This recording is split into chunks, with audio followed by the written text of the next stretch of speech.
we're bound to hit the ground. Gotta keep this feeling, keep on breathing, even if we're slipping away. So I close my eyes and lose myself now. Do it like it's only a day. Oke Pak, betul Bapak. Izin bertanya gitu Pak, sebagai tugas UAS pemikir pembaruan modern Islam.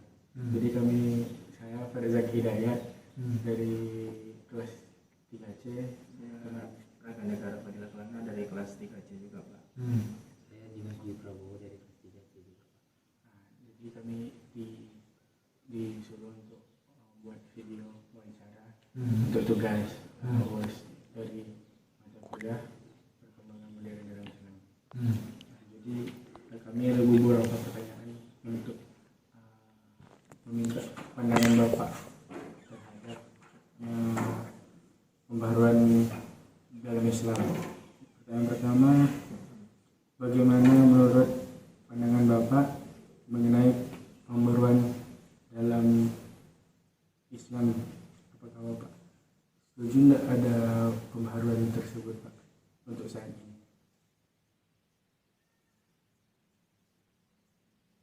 Ini Iya. dia definisi pembaharuannya harus kita jelaskan dulu apa yang maksud pembaharuan, sebab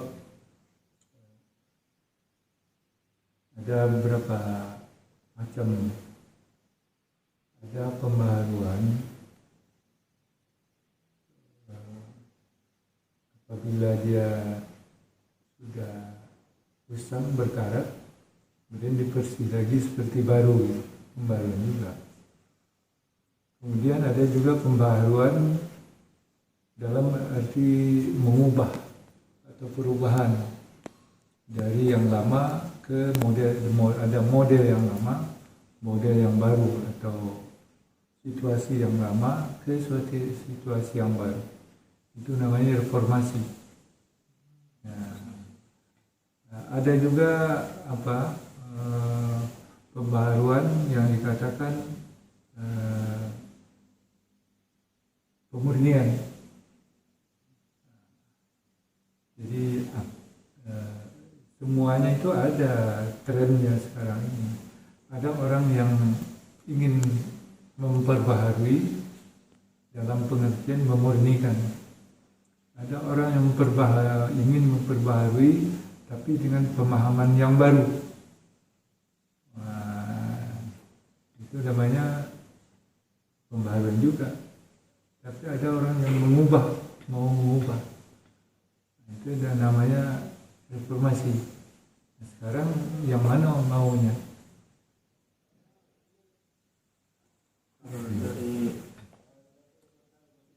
Ada kelompok, kalau dalam agama, ini dalam agama ya? Iya, Islam. Nah, dalam Islam ada yang zirgannya pemurnian, kembali pada Quran dan Sunnah.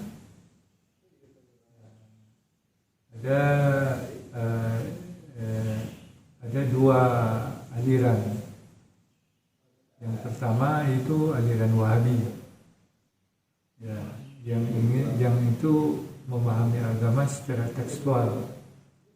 Ya, kembali ke Quran dan Sunnah dengan pemahaman sendiri. Ya, mereka mencerna dan memahami sendiri, melepaskan dari pemahaman ulama-ulama. Itu modelnya model pembaharuan yang diusung oleh orang-orang. Ada juga pembaharuan yang ingin menyesuaikan pemahaman agama itu dengan zaman sekarang. Artinya pemahaman yang lama yang ditinggalkan oleh ulama-ulama salaf itu tidak digunakan lagi. Pemahaman itu disesuaikan dengan zaman sekarang. Jadi pemahaman teks-teks agama dan seperti Al-Quran dan Hadis itu disesuaikan dengan pemahaman sekarang. Ya. Itu namanya itu orang-orang liberal.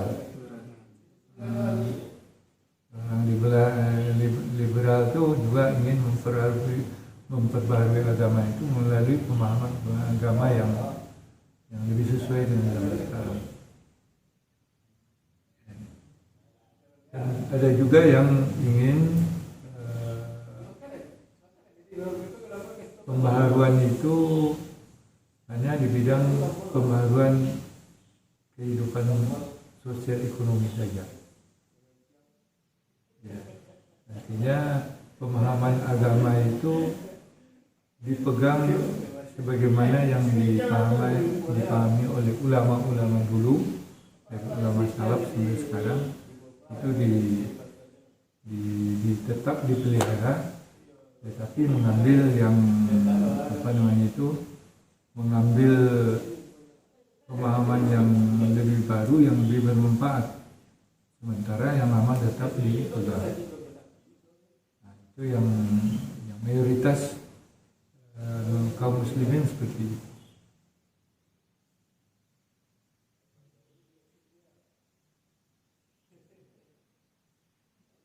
Pak, kalau yang liberal tadi itu kata Bapak kan menyamakan agama jadi kayak zaman sekarang itu, Pak. Memahami agama disesuaikan dengan kondisi sekarang. Misalnya Al-Quran itu kalau harta warisan dibagi laki-laki 2 bagian, perempuan sebagian, 1 bagian. Ya, di zaman sekarang itu kata mereka rata ya, sama rata, lebih sama rata aja. Karena tidak sesuai lagi. Zaman dulu itu antara perempuan dan laki-laki memang beda. Jadi perempuan itu di rumah aja dan dia ditanggung oleh suaminya. Oleh sebab itu wajar kalau laki-laki itu mendapat bagian dua kali lipat perempuan. Kalau sekarang kan sama. Uang kuliahnya beda enggak? Sama. Kenapa ketika membagi harta warisan di beda-beda? Nah itu orang liberal. Artinya inti dari ayat tentang pembagian harta itu adalah keadilan. Di masa itu itulah yang adil dirasakan. Tapi ketika zaman sekarang kalau dibagi seperti itu terasa tidak adil gitu umpamanya. Jadi roh Al-Quran itu dipertahankan dengan mempertahankan rasa adilnya itu. Yang adil zaman sekarang itu bagi sama rata, satu-satu. Itu alur pemikiran orang-orang liberal.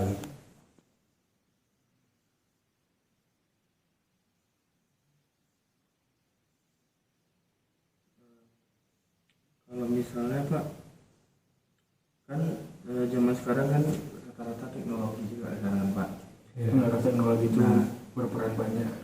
Ya. Jadi mereka kayak berdakwah lewat teknologi gitu tuh efektif nggak gitu? Ya itu efektif, itu yang kalau digunakan oleh semua aliran pembaruan dan terutama yang yang ingin memperbaharui masyarakat secara sosial dan ekonomi, itu tentu diperlukan teknologi yang lebih canggih dan zaman sekarang. Ekonomi orang kaum muslimin itu tertinggal dari bidang ekonomi dan ilmu pengetahuan, ya kan? Ya, nggak ada di bidang sains itu, belum ada orang Islam yang mendapat Nobel gitu.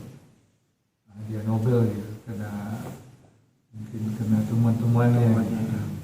Nah, kalau di bidang sosial sudah ada, sastra sudah ada.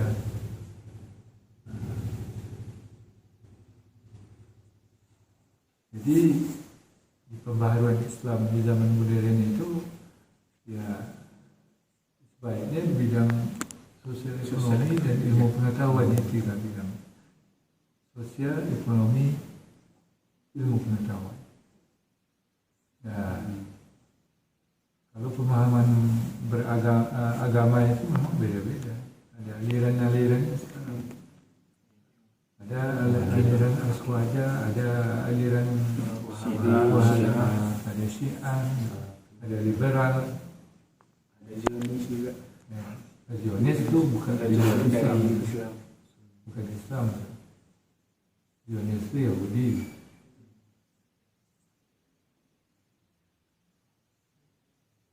Apa lagi? Jadi apa harapan Bapak ke depannya untuk kami kan sebagai tali penerus bangsa saat ini, apa harapan Bapak ke depannya gitu dalam pembaruan Islam ini? Tadi Bapak bilang poinnya yang harus diperbarui itu sosial ekonomi dan ilmu pengetahuan aja. Tapi kalau pemahaman Bapak tadi bilang pemahaman itu banyak. Nah, Jadi ya belajar kalau itu menguasai ya ilmu pengetahuan itu yang jelas. Nah, bidang agama ya jangan satu mazhab aja, tapi pelajari semua gitu supaya kita punya wawasan dan tahu persoalan-persoalan yang terjadi di bidang perkembangan agama gitu.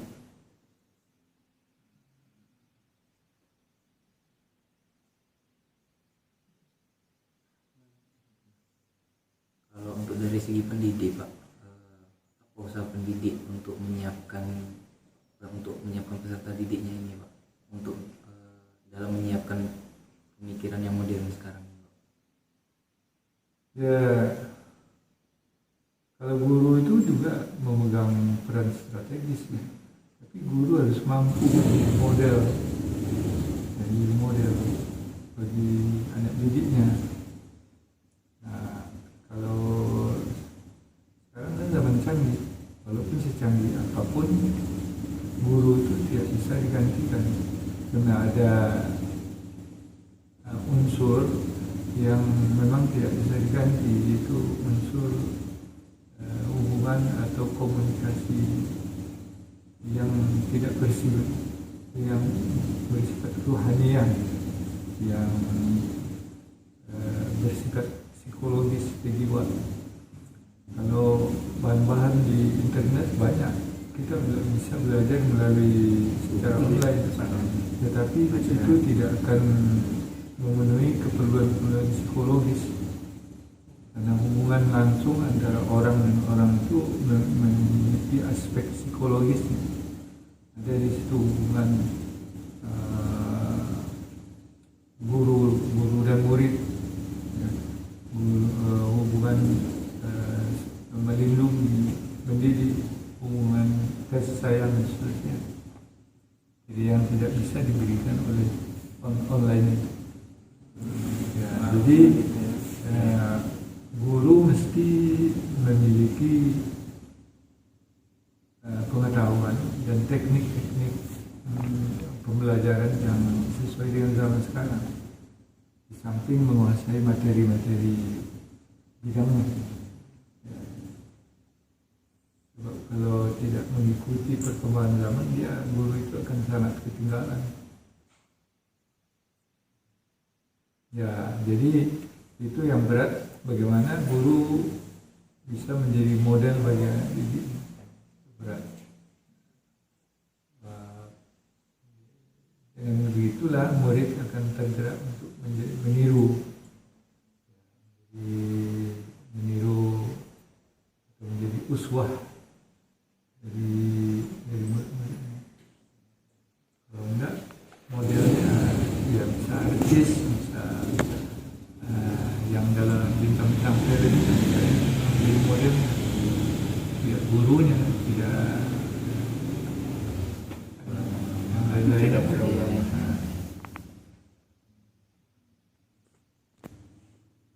kecenderungan yang sekarang tuh memandang ke barat ya Pak, karena pengaruh teknologi ini. Ya, ya tergantung sih. Sekarang ini tren masyarakat itu apa namanya agak religius ya. Artinya orang tua sekarang ini lebih suka mengirim anaknya ke pesantren. pesantren ya, tahfiz. Itu mungkin itu tren saat, dan itu positif, bagus. Tapi dipandang dari segi pengembangan sains, pondok-pondok pesantren itu mestinya memiliki program-program yang mengembangkan ilmu pengetahuan sains. Ya. Biar sinkron gitu ya. Biar Iya.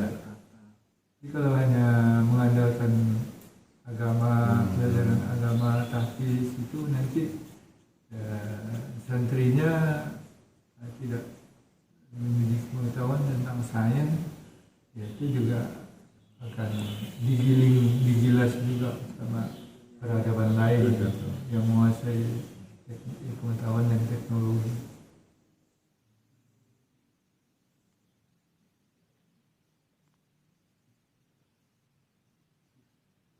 Terkait teknologi ini Pak, ini kan teknologi ini juga banyak dampak negatifnya juga Pak. Jadi menurut Bapak gimana itu cara guru untuk mengedukasi peserta didik supaya untuk melakukan hal yang positif? Ya itu, jadi guru itu harus tadi menjadi model yang positif, bukan model yang negatif.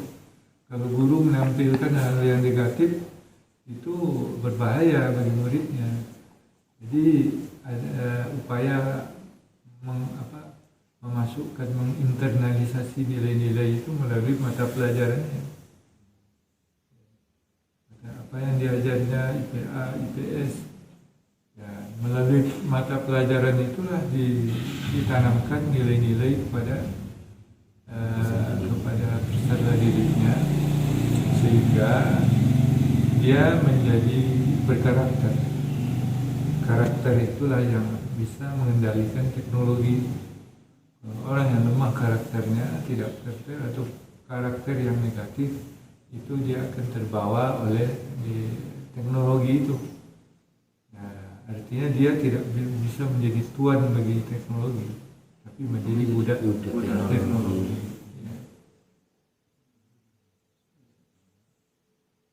Itu aja pertanyaan dari kami Pak. Terima kasih dan mohon maaf sekali lagi Pak udah mengganggu waktu Bapak.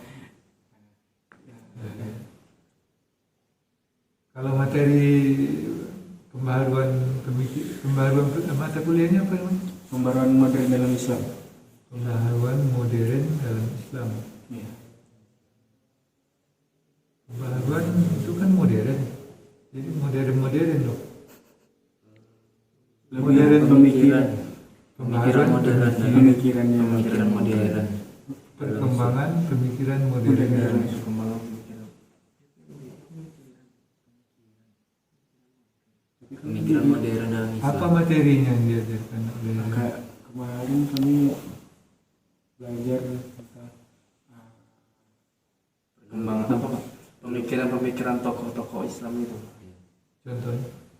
Kayak Muhammad Abduh, Mustafa Kemal Atatürk gitu Pak. Jadi pemikiran mereka mungkin banyaknya di politik gitu Pak, sama politik ekonomi sama iya. sama pengembangan ilmunya juga Pak.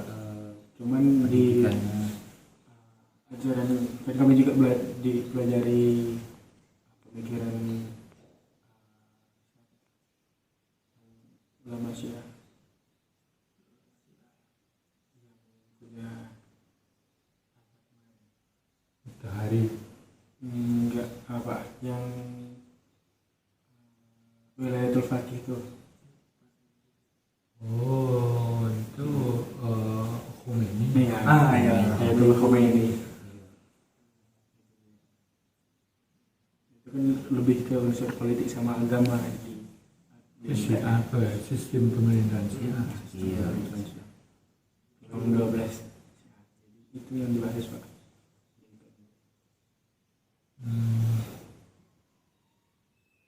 Jadi seperti Iqbal tidak Muhammad Iqbal. ada juga. Terakhir Harun Nasution, Hasan Al-Banna, tokoh-tokoh Islam. perwilayah Mesir,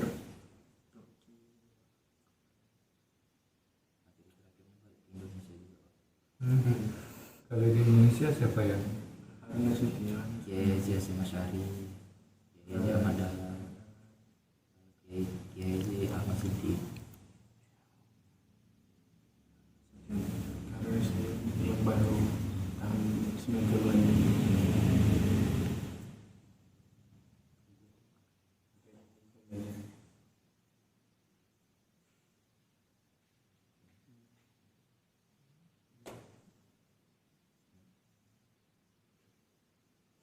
Oke?